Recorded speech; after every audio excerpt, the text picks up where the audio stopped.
Rejeição, o mal do século. Por que eu fiz essa coletânea? Porque eu estava estudando, irmãos, é algo tão profundo que tudo se volta para esse espírito. Ele é o comandante de todos os espíritos que atuam nas pessoas. É isso aqui. Então é necessário que a gente aprenda. Por quê? Porque um crente cheio do Espírito Santo, falando em línguas, profetizando, ele pode ter esse demônio. Isso aí que é o dramático. Eu fiz uma pergunta no Instagram, a pessoa mandando: que negócio é esse, pastor? O pessoal está dizendo que a pessoa pode ter o demônio sem ser pecado. Pode, porque esse pecado aqui não é meu, é de outrem. Mas aí eu deixo ele entrar ou não. E a gente vai aprender sobre isso. Coloquei aqui, ó, água e umidade. Você pode ter água sem ter umidade? Sim ou não? Nunca. Nunca podemos ter água e aonde tiver água tem um lugar fica como? Úmido. Isso é fato. Fica molhado. Assim você não pode estar envolvido em obras da carne sem ter um envolvimento com o demônio por trás. Primeira coisa que você tem que entender: toda obra da carne. Quem sabe citar as obras da carne? Quais seriam?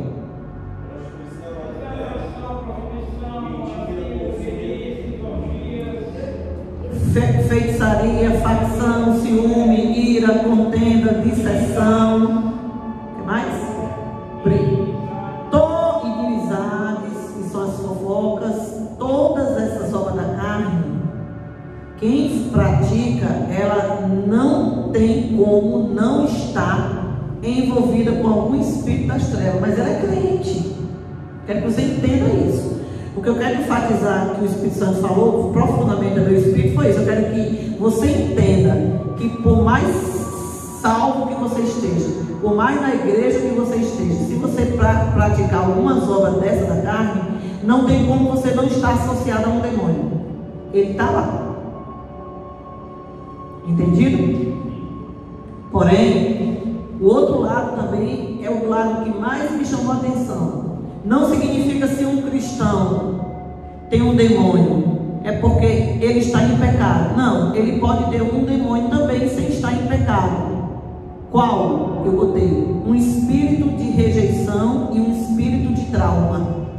Pode vir sobre a pessoa não por consequência de suas ações, mas em virtude de ação de outra pessoa. Existem tipos de espírito que se utiliza de diversos pontos de entrada para destruir uma pessoa. Exemplo, os pecados hereditários, que são da nossa genética. É um exemplo deles, mas não é só eles. A gente vai, durante esse falar, a gente vai buscar, conversar, para você entender. Você sabia que quando uma pessoa participa de um acidente, ela teve um trauma, ali entrou um espírito? Pois é. A pessoa vinha, bateu o carro, desmaiou, foi para o hospital, pronto, era só esse ponto que ele queria. Satanás providenciou o acidente, providenciou ela ser tocada, traumatizada, e o espírito de trauma entrou. Quer ver um exemplo?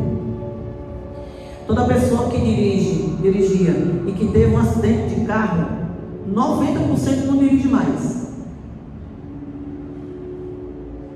90%. 10 ainda se consegue, se cambaleando, se levanta e vai. Mas 90% não quer mais saber de carro. Por quê? Porque o espírito de trauma abriu uma ferida no emocional dele e ele agora começa a rejeitar. Ele trabalha com feridas. Esse espírito de rejeição, por isso que as pessoas, elas pode ser de Deus, pode não estar em pecado e ela pode estar com esse demônio. Por quê? Porque ele atua em feridas.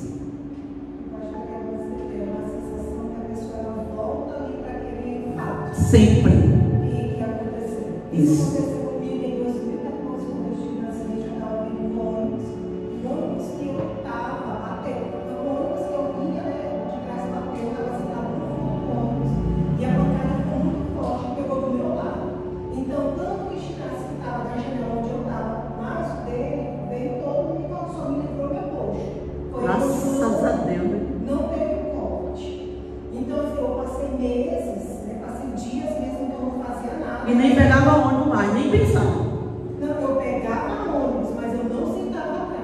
Olha aí.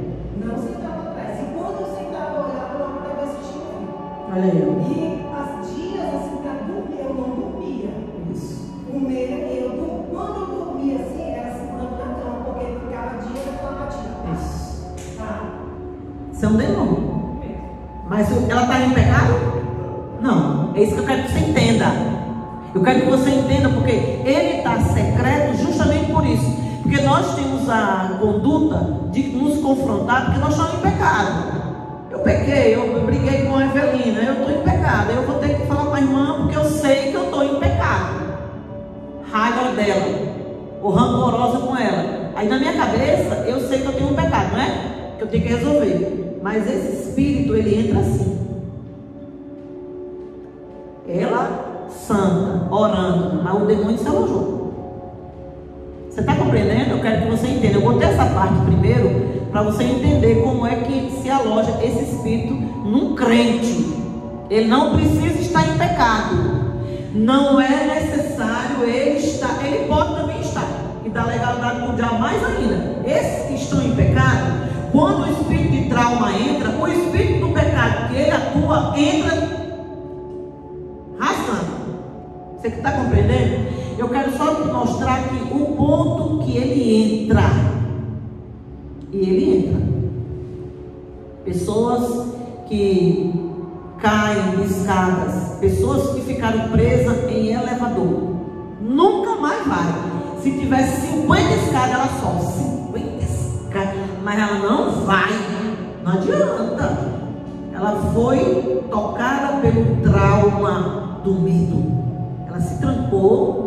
Ficou ali 2 horas morrendo, gritando, batendo. Nunca mais vai ganhar dinheiro. Não adianta, só se amarrar ela. Aconteceu. Assaltaram ele, colocaram a arma. O menino, eu passei mais de quase 1 ano orando e jejuando e fechou de ir para o banheiro com o menino. Ele não ia só. Bora limpar comigo.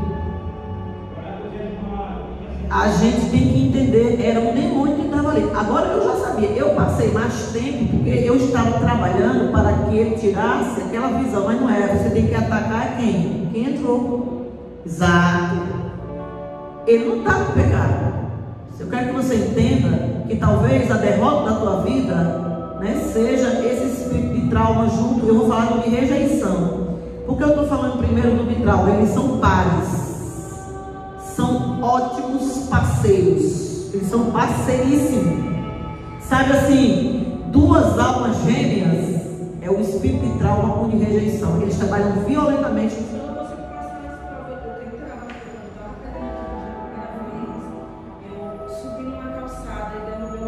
Pronto.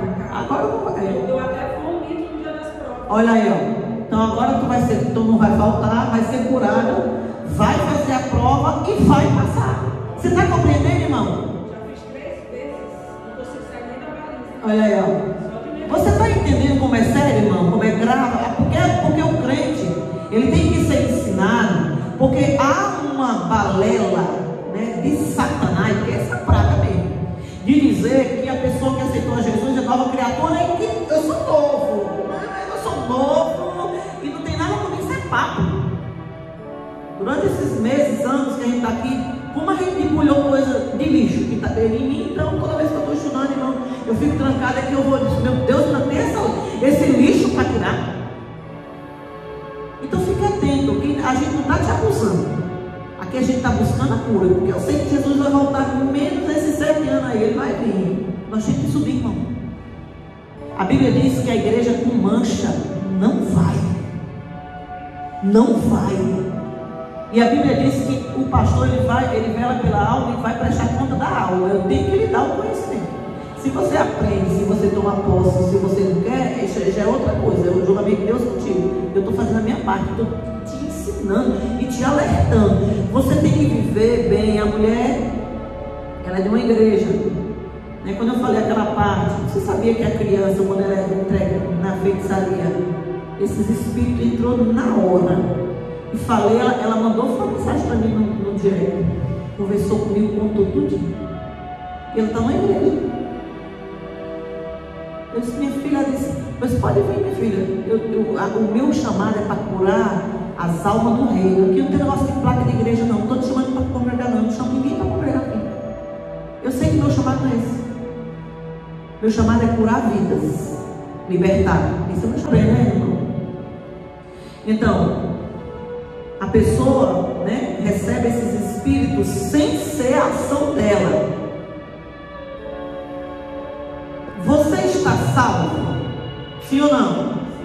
Você tem que ter certeza. Você está salvo? Sim ou não? Não, acho que só a pessoa que está salvo. Você está salvo? Está salvo? Então se liberte. Porque esse espírito, ele pega um salvo. Às vezes, não devemos questionar se a pessoa tem demônios. Já não é mais esse problema. Qual é o problema?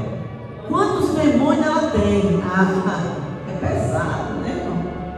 É uma ideia pesada, mas se a gente partir para um tratamento espiritual por essa perspectiva, sabe o que acontece? Eu sou curado.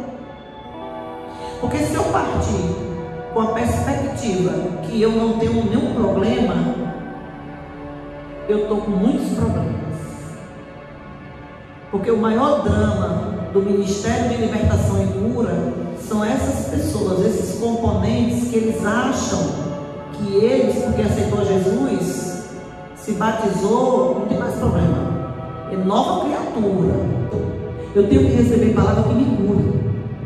Porque eu tenho um mal, não sei você, mas eu amanheço o dia, vou para a porta da cozinha e digo: Jesus, tu vem me buscar hoje ou tu vem para buscar a igreja hoje? Porque se tu vier, já me prepara o dia hoje. Se tu quiser me trancar no quarto, tu me tranca. Você tem essas perspectivas? Porque eu tenho. Eu não fico me enganando no meio do caminho, não. Ninguém me embaraça mais, ninguém. Negócio de rejeição, negócio de rancor. Vou passando igual uma baleia, para trás, porque eu vou seguir viagem. Você tem que ter essa cura, irmão. Rejeição. Olha o que é rejeição. É um ato de manter à distância ou descartar algo ou alguém. Preste bem atenção. Rejeição é um ato de manter e descartar alguém ou algo. Como? Implica na negativa de acreditar valor a alguém ou a algo, exatamente como nos sentimos rejeitados. Exemplo: eu fui rejeitada pelo meu marido. Aí ele me rejeitou, ele me traiu, me abandonou. A ferida zona está lá. Todo homem que se aproximar, eu vou rejeitar. Eu vou fazer o quê? Eu vou acreditar o valor dele, aquele valor que foi acreditado em mim. Qual? Eu não prestei, eu não consegui, eu não fui feliz, ele não me amou, ela não me amou. Aí chega uma pessoa que Deus até te dá, mas aí você está com esse espírito de rejeição, porque você foi rejeitado.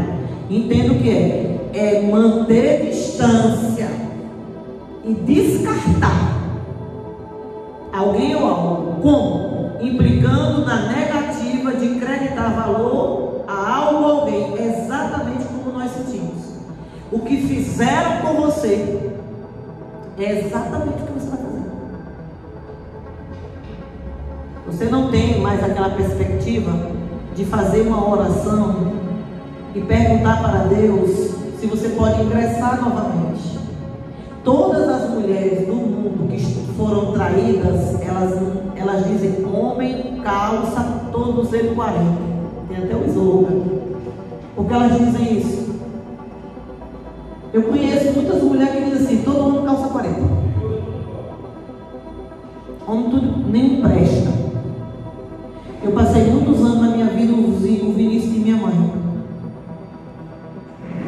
minha mãe lançou esse espírito de rejeição em cima de mim e das minhas outras irmãs durante anos. Mas o rejeitar é isso que eu estou dizendo. Eu tentei mastigar para você. É isso mesmo. Ela foi frustrada com meu pai, foi traída por meu pai. Meu pai batia nela, batia na gente, e ela criou a ferida e o trauma, o parto. A ponto dela dizer assim: tá vendo aí? Casa.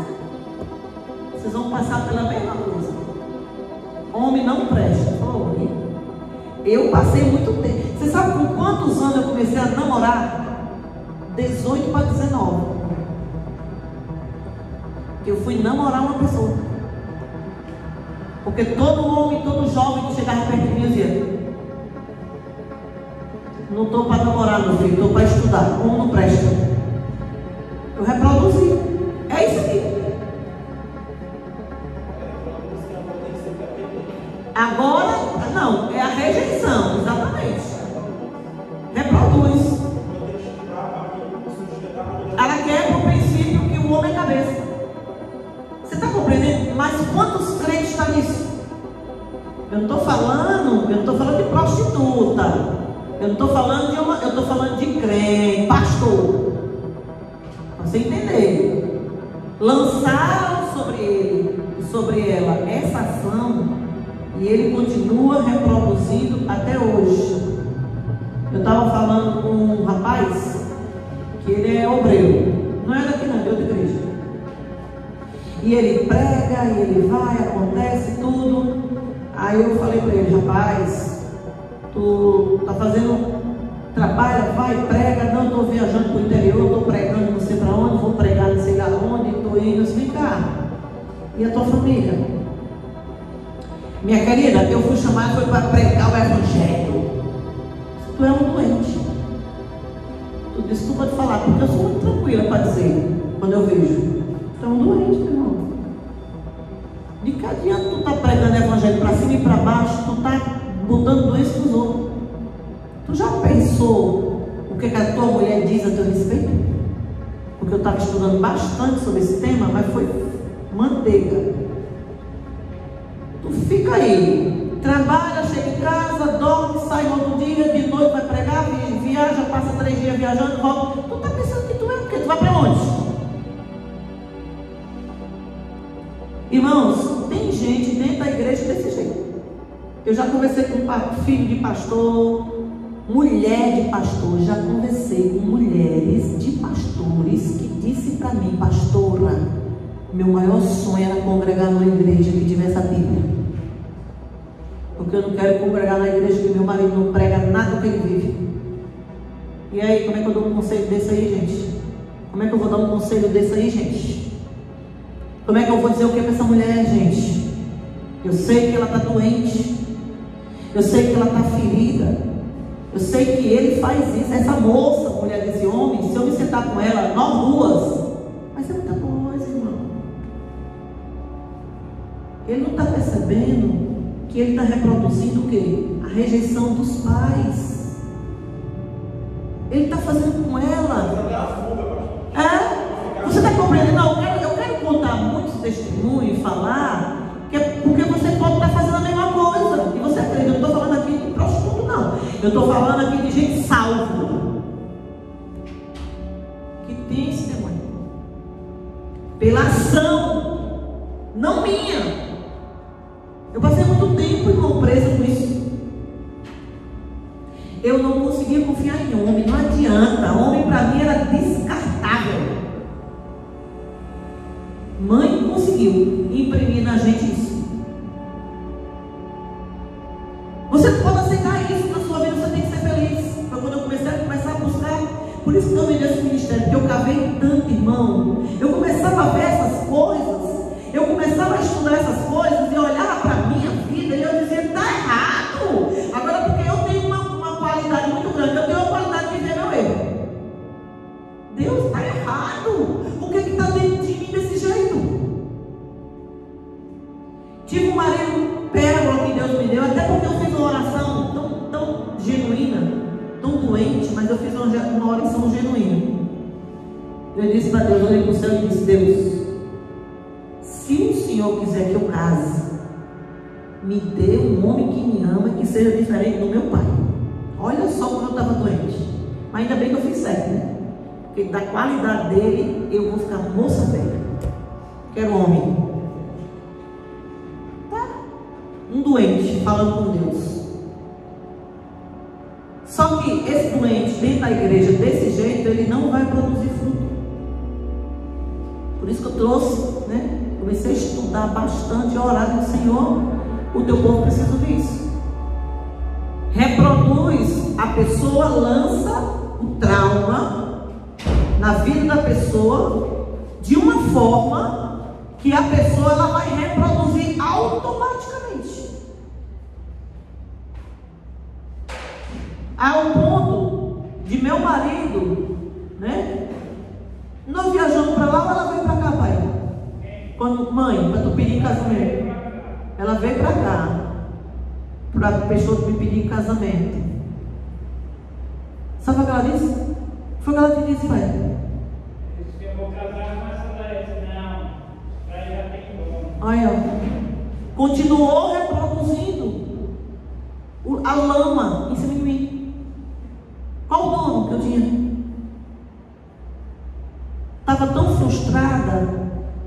Ela viu que eu estava trabalhando, que eu já estava ganhando meu dinheiro, que eu era gerente. Ela disse: é isso que tu tem. Ela não disse, mas ela viu que eu estava na linha que ela produziu em mim. Que quando ele foi me pedir em casamento, ela disse isso na cara dele. Eu disse: mãe, mas só não pode falar assim. Que dom eu tenho? Você não vai casar com essa daí, não. Só que eu era ímpio, eu não sabia dessas coisas.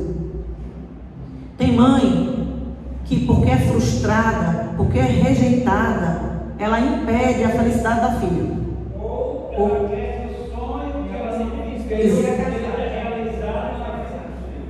Olha aí, tá vendo? Tu tem trauma que traz esse trauma na tua vida, Helena.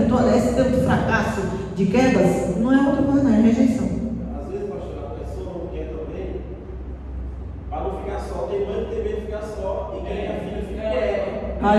É um trauma, é trauma. É trauma. Você está compreendendo, irmão? Você vai ter que quebrar isso nesse congresso. Tu não vai mais ser codependente de ninguém. Tu só pode depender de um: Jesus. Tu pode ficar só, mas Ele te sustenta. Tu não pode aceitar isso. A pessoa fica dentro da igreja, é uma mulher consagrada, é um homem consagrado. Eu não estou falando de pecador, irmão. Eu não estou falando de pessoa que tem pecado. Preste bem atenção. Por isso que eu falei, por isso que eu estou falando. É pessoas que o demônio entrou pela ação de outra pessoa, de um marido, de um filho, da mãe, do pai, por aí é muita coisa. Você sabia? Eu fui fazer uns cálculos, irmão. Cada vez que eu me aprofundo em cura interior, mais eu fico impactada. Eu disse, pessoa, mas eu sou apaixonada pelo que Deus me deu. Quando Deus disse que Ele visita 4 gerações, você sabe quanto é uma geração? 40. 4 vezes 4. 160 anos. Olha só, você tem que buscar na sua vida desde 1862 até hoje. Tem coisa? Por isso que a gente não é curado de uma vez. Eu fui entender quando Deus me deu um cálculo. Ele disse: faz um cálculo bem para tu ver quantos anos. Eu fiquei chocada com isso aqui. Porque a gente conta 4 gerações, a gente pensa que é mãe, pai, é 40 bebê. Passou aquele espírito em 40 anos, entrando e saindo na primeira geração. Passou 40 anos entrando e saindo na segunda. Passou 40 anos subindo e descendo na terceira e também na quarta. Ou seja, 160 anos. É muita coisa. É muito lixo. 1862 começou a ir a tua briga para cá, até hoje. Será que tem lixo? Porque às vezes a pessoa quer: não, eu já aceitei Jesus, estou nova criatura. Nova criatura você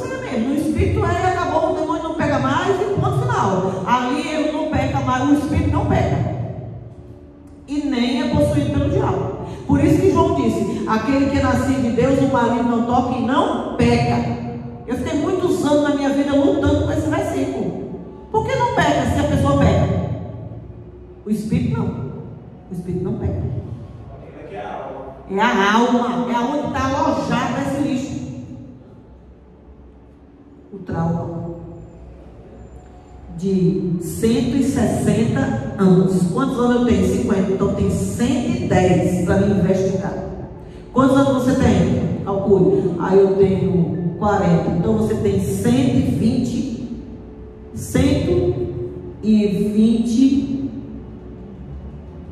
anos para investigar. E por aí vai. Quantos anos você tem? Diminua de 160 e vai-te embora catar. Orando. Só tem um que pode dar isso para nós. É Jesus. Porque ninguém nem conhece mais. Os parentes nossos que estão vivos, até o nosso bisavô não conhece. Mas a linhagem continua na mesma esfera, na mesma obra, no mesmo legado. A obra ela é contínua desse espírito. Porque ele entra numa, sai outra. Entra numa, sai outra. Entra numa, sai outra. Tudo é o mesmo. Graças a Deus, então ainda foi muito abençoado, porque eu não consegui, eu não me lembro nem o rosto das minhas. Uma avó eu me lembro, que eu me lembro que eu fui na casa da minha e ela morreu. Aí eu não conheci nem a avó do meu pai, nem parente do meu pai, não sei. Eu só sei que o lixo vem para mim, que até hoje eu estou tirando, que não é brincadeira. Então eu quero conscientizar você, não para ter medo, não, medo não. Mas para abrir o seu coração e ver a reprodução que você anda fazendo com a sua vida, com a sua filha, com o seu marido. Reproduz, você está reproduzindo, meu irmão. É porque você recebeu. Tem que tirar esse demônio daí. É um demônio, tá? Não, pastor, mas eu sou salvo. Eu sei. Não, pastor, eu sou santo. Eu sei, eu também sou. Mas por isso que eu disse, a questão não é quantos demônios, nem se ela tem demônio, é quantos. Você está entendendo? Quando a gente parte com essa perspectiva, né? Porque a vida abundante bota dentro de você. Você só vai ter ela aqui na terra. Mas só vai ter se for curado. Por quê? Porque lá no céu não é vida abundante, não. É vida extraordinária. Como é que eu vou, se Deus disse que não vai ter treva, não vai ter dor, não vai ter lágrima, não vai ter nada, eu vou me preocupar em vida abundante, eu vou ter o que lá no céu? A vida abundante, irmão, a gente viveu o evangelho com excelência aqui. Ser respeitado pela treva. No céu não vai ter mais choro, porque quando João entrou, ele chorou. Chorou. Porque Jesus veio chorando, não vai ter mais choro. Não, vai não, pois é. Entendeu? Não vai, então a vida abundante não é lá, como os pastores pregam. A vida abundante é aqui e agora. Mas só tem um jeito de você viver ela. Qual? Limpando o vaso. Isso não implica na sua salvação. Entenda. É uma pessoa de Deus santa que tem um demônio. Porque o demônio ele não opera e nem aloja em espírito. Por quê? Por isso que eu dei aquela parte todinha do espírito para você entender. Você tem que entender tudo, para não ficar feito um robô aí, reproduzindo. No seu espírito, Satanás, se você aceitou a Cristo e se você se batizou crendo no sacrifício dele, nunca mais ele possui você. Ele bloqueia a mente, derruba, fala o que quiser, a mente, mas espírito não. A psiquiatria, pastor, fala que esses traumas aí não tem 5 segundos. Não tem 5 segundos? Não entendi. Na psiquiatria, no estudo da mente, você tem 5 segundos para destruir o trauma. Se não destruir, ele é lógico. Ele é lógico. Pois é.